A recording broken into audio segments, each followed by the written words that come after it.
Dornakal MLA Ramachandra Naik కొడవలంచ Lakshmi నరసింహస్వామిని దర్శించుకున్నారు. బుధవారం రోజున నరసింహుని పునఃప్రతిష్ఠ బ్రహ్మోత్సవాల నేపథ్యంలో ముఖ్య అతిథిగా విచ్చేసిన డోర్నకల్ ఎమ్మెల్యే ప్రభుత్వ whip deputy speaker Ramachandra Nayak కు స్థానిక ఎమ్మెల్యే గండ్ర సత్యనారాయణరావు అర్చకులు పూర్ణ కుంభంతో స్వాగతం పలికారు.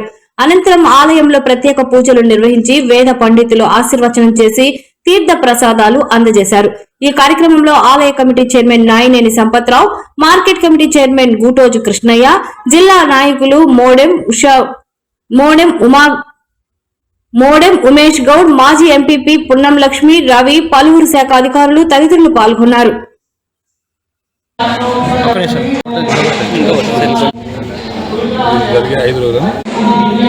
అందరికీ నమస్కారం.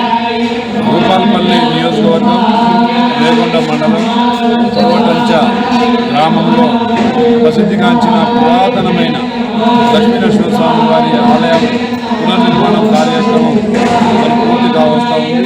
అందులో భాగంగా ముఖ్యమంత్రి గారు ఇక్కడి నుంచే మనందరూ మరి వారి యాత్రను ప్రారంభించి మరి వారు ఏదైతే మాట ఇచ్చారో ఆ మాట మీద స్వామివారి ఆలయాన్ని పునర్నిర్మాణం చేసే కార్యక్రమం మరి ముఖ్యమంత్రి గారి సారథ్యంలో పెద్దలు భూపాలపల్లి శాసనసభ్యులు గండ్ర సత్యనారాయణ గారు మరి దీన్ని ప్రతిష్టాత్మకంగా భవిష్యత్తు తరాలకు సంస్కృతి సాంప్రదాయాలు అదేవిధంగా ఈ దేవాలయ ప్రసిద్ధి మరి కాంచిన ఈ దేవాలయ చరిత్రను ముందు తరానికి అందించాలనే ఒక లక్ష్యంతో అనతి కాలంలో కేవలం 2 సంవత్సరాల్లోనే మరి ముఖ్యమంత్రి గారిని మెప్పించి మరి ఇంత భారీ మరి కన్స్ట్రక్షన్ మరి చేపట్టి విజయవంతంగా ముందు తీసుకెళ్తున్న మరి పెద్దలు గండ్ర సత్యనారాయణ గారికి మనస్ఫూర్తిగా మరి ధన్యవాదాలు, అభినందనలు తెలియజేస్తూ మరి ఇక్కడ ప్రజలు తప్పకుండా పరిసర ప్రాంతాల ప్రజలకు ఇది ప్రసిద్ధిగాంచిన దేవాలయం.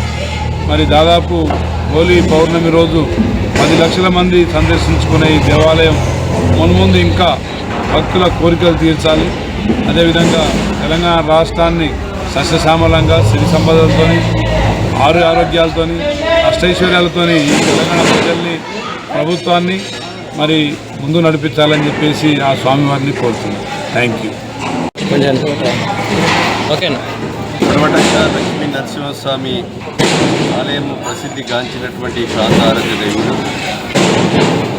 వేల సంవత్సరాల నుంచి వెలిసినటువంటి దేవుణ్ణి పునర్నిర్మాణము ప్రతిష్టా కార్యక్రమము 18 ఈరోజు 19, 20, 21వ తారీఖు 10:41 ప్రతిష్టా కార్యక్రమము చిన్నజీఆర్ స్వామితో ప్రతిష్టా కార్యక్రమం నిర్వహించడం జరుగుతుంది. అదేవిధంగా రోజు కూడా ఈ రాష్ట్రంలో ఉన్నటువంటి మరి క్యాబినెట్ మంత్రులు కానీ శాసనసభ్యులు అదేవిధంగా విప్పులు, ఈరోజు విప్పు కూడా మన రామచంద్ర నాయక్ గారు నాకు దగ్గరి మిత్రుడు, డోర్నకల్ శాసనసభ్యులు రావడం జరిగింది.